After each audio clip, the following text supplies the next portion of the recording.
Muy buenas tardes, damos inicio a una nueva sesión de tutoría procesal.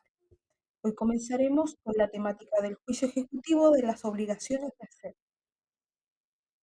El juicio ejecutivo de las obligaciones de hacer es aquel procedimiento ejecutivo que se aplica cuando la obligación es de hacer. Esto es, cuando la obligación del deudor consiste en la ejecución de un hecho. En cuanto a los requisitos de la acción, el primero de ellos es que la obligación conste en un título ejecutivo. Esto de acuerdo a los artículos 434 y 530 del CPC. El segundo requisito es que la obligación sea actualmente exigible, de acuerdo al artículo 530 del CPC. El tercer requisito es que la obligación sea determinada. Esto es, que su objeto, o sea, la prestación del deudor, sea conocida y no dé margen a equívocos, de acuerdo al artículo ya indicado. Y por último, que la acción ejecutiva no se encuentre prescrita, de acuerdo a los artículos 442 y 531 del mismo código.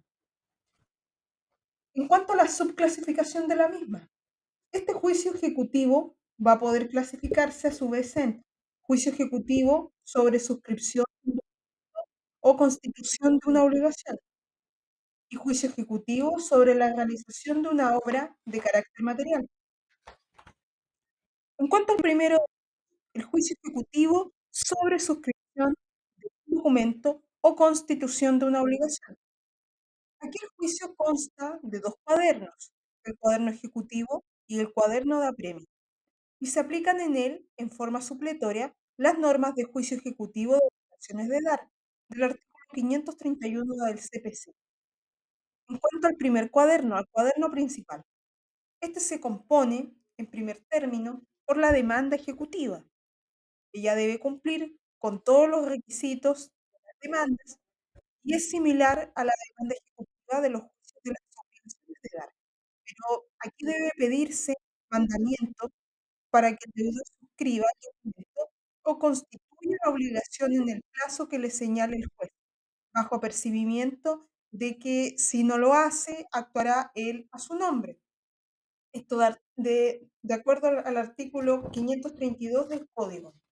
El artículo 532 del Código de Procedimiento Civil indica lo siguiente, y es referente a la suscripción de un instrumento.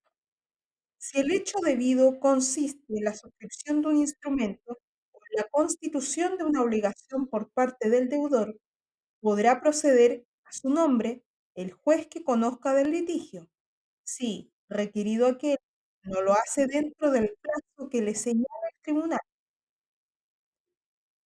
Ahora bien, en cuanto a las actitudes que puede presentar el deudor, el primero de ellos y uno de los más comunes va a ser el de la oposición de excepciones.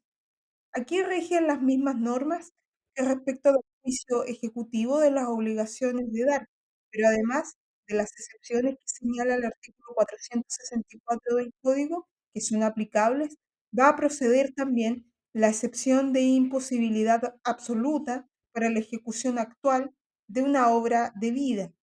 Para ello debemos remitirnos al artículo 534, artículo que se refiere en cuanto a las excepciones en que está la oposición del ejecutado y que nos indica lo siguiente: además de las excepciones expresadas en el artículo 464, que sean aplicables al procedimiento de que trata este título, va a poder oponer el deudor la de imposibilidad absoluta para la ejecución actual de la obra debida. Así, la sentencia que se dicta, si acoge, en este caso, la demanda, va a ser una sentencia de pago y una vez firme y ejecutoriada, se aplica el procedimiento de apremio, en que el juez va a tener que suscribir el documento o bien va a tener que constituir la obligación a nombre del deudor. La segunda actitud es la actitud de no oposición de excepciones. Aquí, en este caso, va a tener que omitirse la sentencia y va a bastar el mandamiento para que actúe el juez a nombre del deudor. Esto se puede deducir de los artículos 1931 en consonancia con el artículo 472 del mismo código. El segundo cuaderno entró dentro del juicio ejecutivo de las obligaciones de hacer, va a ser el cuaderno de apremio. El cuaderno de apremio comienza con el mandamiento y una vez dictada la sentencia o cuando no se opone la si el deudor no actúa dentro del plazo que se le ha dado, el juez va a tener que actuar por él.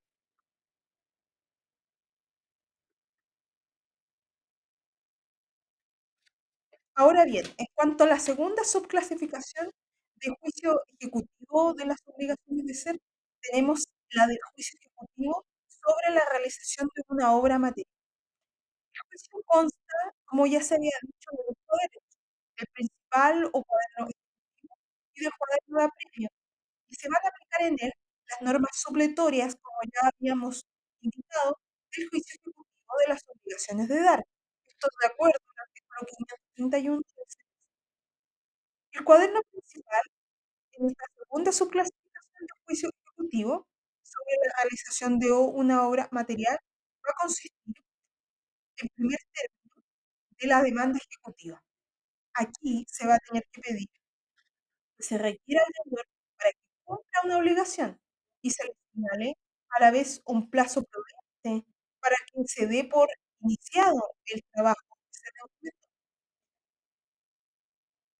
Ahora bien, en cuanto a las actitudes por las que puede optar el deudor o ejecutado, la primera de ellas es la actitud de no oponer excepciones, de acuerdo al artículo 535. Aquí se emite la sentencia y, como bien se dijo en el caso anterior, va a bastar el mandamiento para que el acreedor en este caso haga uso de sus derechos. Y estos derechos son los siguientes. El primero de ellos es que se le autorice para llevar a cabo la obra por medio de un tercero, a expensas del deudor. Esto se desprende de los artículos 536 y 1553 del Código Civil. El artículo 536 del CPC eh, que más bien como una facultad entregada por la ley para el acreedor. Nos indica el acreedor podrá solicitar que se le autorice para llevar a cabo por medio de un tercero y a expensas del deudor el hecho debido si a juicio de aquel es esto posible, siempre que no poniendo excepciones al deudor se niegue a cumplir el mandamiento ejecutivo y cuando desobedezca la sentencia que deseche las excepciones supuestas o deje transcurrir el plazo a que se refiere el numeral 2 del artículo 533 sin dar principio a los trabajos. Igual solicitud podrá hacerse cuando, comenzada la obra, se abandone por el deudor sin causa justificada. Esto es lo que nos indica el artículo número 536 del CPC. Por su parte, el artículo 1553 del Código Civil hace referencia principalmente, principalmente a el tema de la obligación de hacer y a la constitución de la mora, en donde se va a poder pedir por parte del acreedor, junto con la indemnización de la mora, cualquiera de las tres cosas que el artículo nos dice. Primero, que se apremie al deudor para que la ejecute. En segundo término, va a poder pedir el acreedor como una facultad que se le autorice a él mismo para hacerlo ejecutar por un tercero a expensas del deudor. Y por último, va a tener la facultad de solicitar que el deudor le indemnice de los perjuicios resultantes de la infracción del contrato. Es muy similar a lo que nos indica el artículo 536 del CPC. Así las cosas, resumiendo, tenemos que eh, las actitudes en este caso del acreedor frente al incumplimiento del deudor y donde él además no va a oponer las excepciones que la ley le faculta, va a ser que se le autorice para llevar a cabo la obra por medio de un tercero y a expensas del deudor. La misma situación se presenta cuando el deudor no da comienzo, dicho sea de paso, los trabajos en el plazo que se le haya estipulado en la sentencia. Para ello, el acreedor debe de acuerdo al artículo 537, presentar un presupuesto de lo que se importe la ejecución de las obligaciones de la demanda. El deudor además va a tener 3 días para poder objetar dicho presupuesto, y si no lo objeta, va a considerarse aceptado. Aquí tenemos un caso donde el silencio cobra relevancia y valor. Em, Así las cosas, y si lo objeta, en caso contrario, el presupuesto va a tener que ser efectuado por medio de perito, y las partes tienen 3 días, para impugnarlo una vez que se entrega el informe de los respectivos,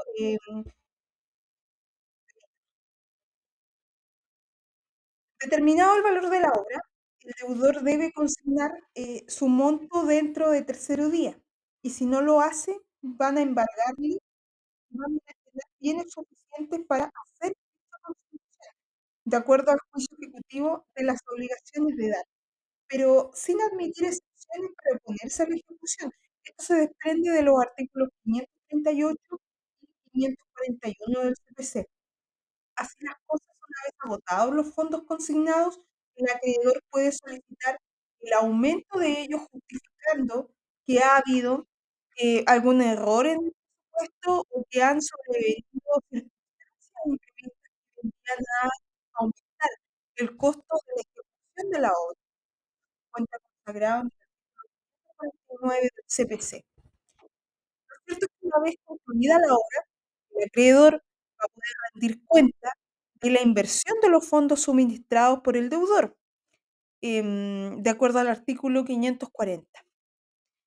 El segundo derecho o segunda facultad que tiene el acreedor es la de solicitar que se apremie al deudor para la ejecución de la obra. Apremios que consisten principalmente en arresto de hasta 15 días o multa proporcional, lo que se puede ir hasta, que cumpla la función encomendada, 540. El acreedor no va a poder presentar los apremios si está en la hipótesis donde el deudor consignó los fondos para poder ejecutar la obra, o si el deudor, le remataron los bienes para consignar el valor del trabajo, luego de su negativa a consignar los fondos. Así, tratándose de una obligación de carácter personalísimo, se debe recurrir al juicio ordinario de indemnización de perjuicio, ya que no va a proceder que ejecute la obra un tercero y el deudor puede evitar los arrestos caucionando la indemnización. La otra opción, retrotrayéndonos un poco a las facultades del ejecutado, es la opción de oponer excepciones, la opción de defenderse. Van a regir las mismas normas que respecto del juicio ejecutivo de las obligaciones de edad, ya que este es el procedimiento de carácter supletorio. Pero además de las excepciones que señala el artículo 464 del CPC, que sean aplicables, procede también de la excepción que revisamos del artículo 534, la excepción de imposibilidad absoluta para la ejecución, actual de la obra debida. Así las cosas, ejecutoriada la sentencia que rechaza las excepciones, el procedimiento va a continuar en la misma forma como si el deudor no las hubiera puesto, puesto que el apremiado, em, puede puede serlo también mediante los arrestos y las multas, como una segunda facultad del acreedor. En cuanto a la sentencia que dicta, el tribunal, esta es de pago.